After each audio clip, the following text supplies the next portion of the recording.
Hi friends, இன்னைக்கு நம்ம பார்க்க போகிறது ஸ்ட்ராபெர்ரி ப்ளஸ் லிக்விட் சாக்லேட். இந்த காம்போ ட்ரை பண்ணியிருக்கீங்களா? இது ஒரு சிம்பிள் டிஷ், ஆனால் super tasty and delicious dessert. First fresh ripe ஸ்ட்ராபெரியை எடுத்துக்கணும். நல்லா ஸ்டெம்லாம் ரிமூவ் பண்ணி வாஷ் பண்ணி ரெடியாக வச்சுக்கணும். அடுத்தது சாக்லேட்டை மெல்ட் பண்ணிக்கணும். Milk chocolate, dark chocolate, white chocolate உங்களுக்கு பிடிச்ச எது வேணாலும் யூஸ் பண்ணிக்கலாம். சாக்லேட் ஸ்மூத்தாகவும் க்ளாஸியாகவும் மெல்ட் ஆகணும். ஏன்னா அதுதான் பர்ஃபெக்ட் கன்சிஸ்டன்சி. இதில் நான் டெய்ரி மில்க் யூஸ் பண்ணியிருக்கேன். இதை அப்படியே கவரோடையே மெல்ட் பண்ணிக்கலாம் ஹாட் வாட்டரில் போட்டு. அதுக்கப்புறம் ஸ்ட்ராபெரியும் அந்த வார்ம் லிக்விட் சாக்லேட்டில் நல்லா போர் பண்ணணும். டிப் ஆகிற அளவுக்கு நல்லா போர் பண்ணணும். ஸோ அது ஃபுல்லாக கோட் ஆகணும்.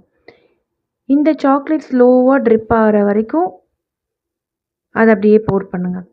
உடனே சாப்பிட்டா நல்லா அப்படியே மெல்ட் ஆகும். அந்த ஃபீல் நல்லாயிருக்கும். கொஞ்சம் டைம் ஆயிடுச்சுன்னா சாக்லேட் செட் ஆகி ஒரு லைட் க்ரன்ச்சி ஃபீல் வரும். ஸோ ஸ்ட்ராபெரியோட லைட் டேங்கினஸ், சாக்லேட்டோட ரிச் ஸ்வீட்னஸ், இந்த காம்போ தான் அந்த டிஷ்ஷை நெக்ஸ்ட் லெவலுக்கு கொண்டு போகுது.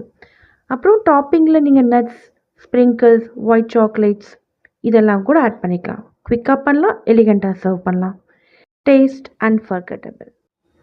இந்த வீடியோ பிடிச்சிருந்தா சப்ஸ்கிரைப் பண்ணுங்கள். பாய்.